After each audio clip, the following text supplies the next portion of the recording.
Hello again, I'm Ray from the Radio Workshop, as you probably know by now, and I'm here to tell you another tale from the 60s, the 70s, medium wave pirating, short wave pirating. Yes, whoever mentioned, several people have mentioned that. I will come to that on a video.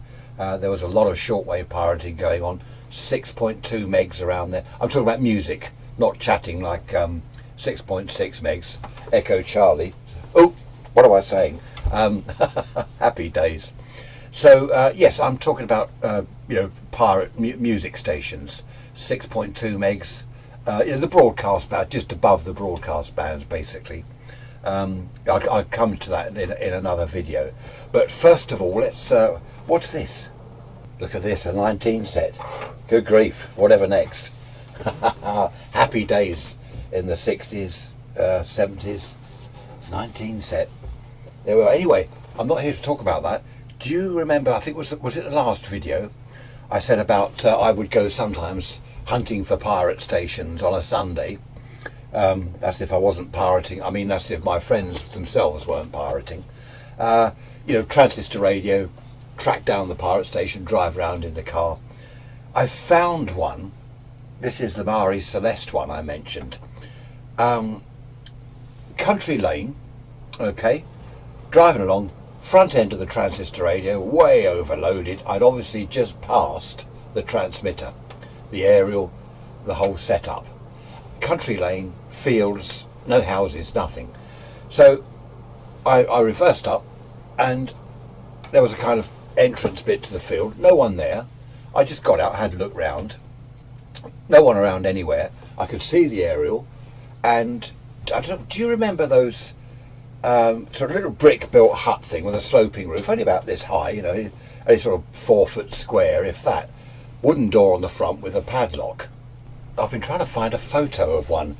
What it was, the main supply would come in underground to this wooden little hut thing. Then there'd be a sort of telegraph pole poles across the field, which would take the two 230 volt power lines, live and neutral, just across to the farmhouse, okay, other side of the field. I suppose it was better than having to put underground cables all the way to the farmhouse. And also the meter reading man, he just stopped by the road, opened the door and read the meter that way. You probably remember those. I don't know, that's only if you're sort of wandering around fields at night looking for sites for aerials and transmitters. Not that I did that. Anyway, on top of this, the sort of sloping felt roof of this thing, there were 3 chassis. Really lovely chassis. A power supply, beautifully built power supply, transmitter and modulator, all sort of interconnected with these cables with Jones plugs. Do you remember the Jones plugs? Weren't used on these. Flat pins, a bit like modern day SCART leads, but a million times better. Big Jones plugs. The power, it looked like it was professionally built. It was homemade, but the metalwork on the chassis and everything, the wiring, it really was a professional job. Front panel on each of the chassis.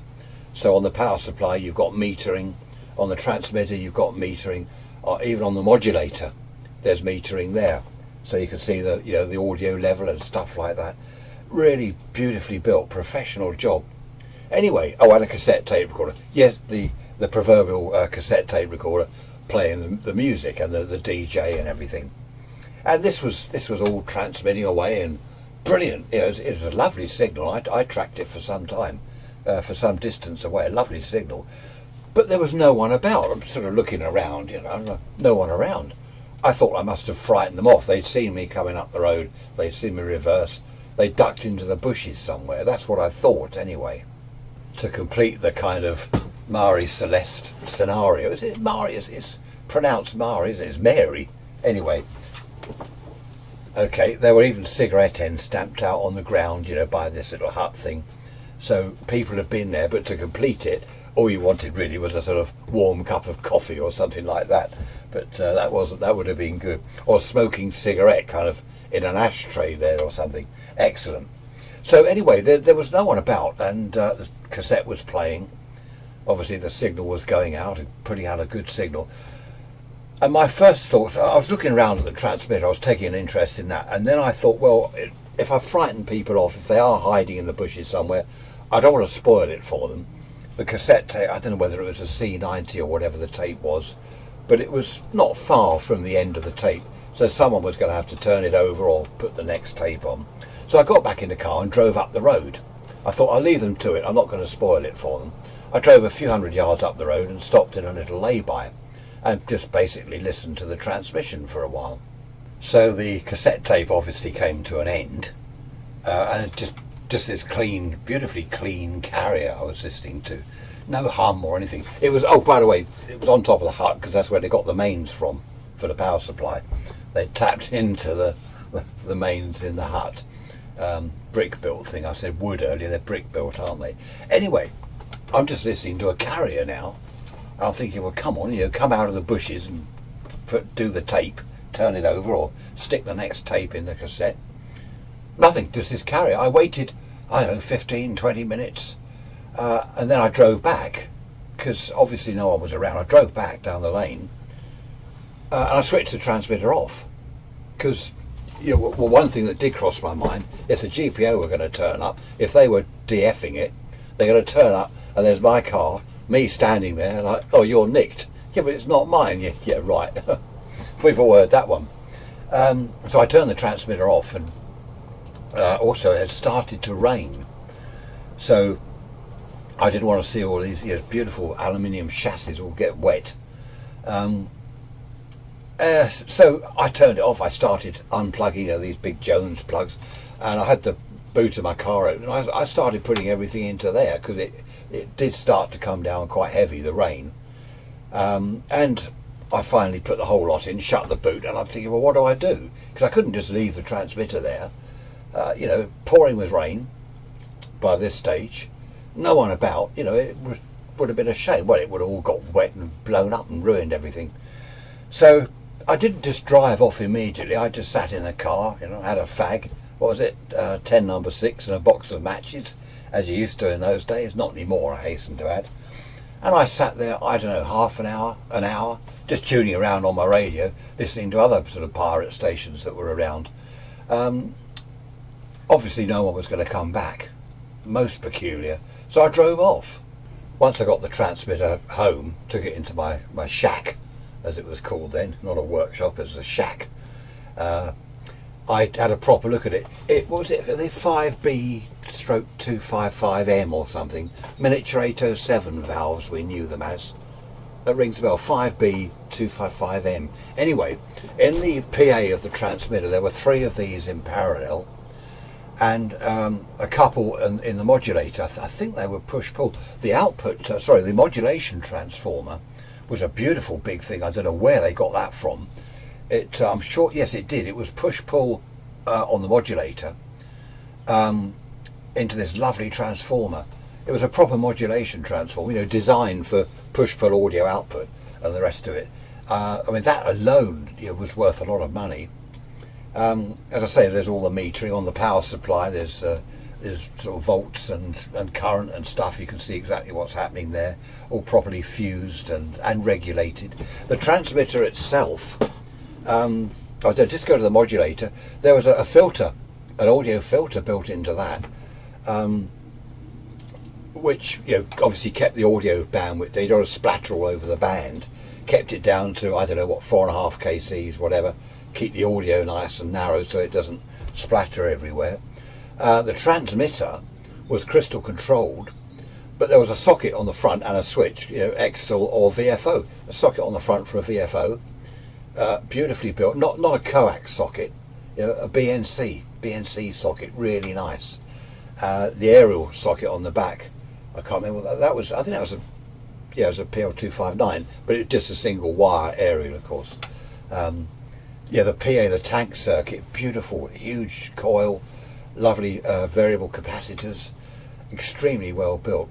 Power wise, I think it must have been about 75 watts of RF, something like that, or DC input rather, 75 watts DC input. I can't remember. I remember thinking it wasn't quite 100 watts. But anyway, what I did, I put it all under my bench in my shack, and I thought the thing to do, someone's going to start putting the word round, who's nicked our gear. I don't normally go around sort of nicking people's transmitters, but I did have to save this one not only from the rain but from the GPO, of course.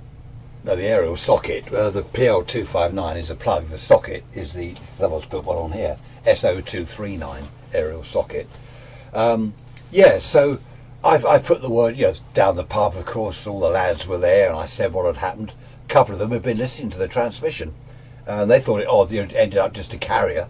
So I said what had happened, and everyone put the word around. Of course, they all came back to my place to have a look at it, because I'd been going on about it all evening, So everyone piled back round my place, have a look at that. Of course, fire up the 19 set on 3.3 megs. Oh, I've done it again, haven't I? For a local chat, some of them did. Dear, happy day, naughty days. And everyone put the word round, because I didn't want to nick the transmitter. I was hoping that whoever it belonged to, they come and claim it. And obviously I would have gladly handed it all over to them, having saved the day for them. Plus I wanted to know what the story was, where the people had disappeared to. No one came forward. Everyone put the word around. In those days there was the grapevine amongst the pirates. Everyone knew everyone, sort of thing. But no one ever claimed that transmitter. No one even tried to sort of make out it was there so they could have it. I was ready for that. I was going to sort of ask a few questions about it to test people. No one came forward at all. Very, very odd, the whole thing. Echo Charlie, Echo Charlie, Echo Charlie. Hello all stations, Echo Charlie. This is 16 Alpha. 16 Alpha, radio check. Over.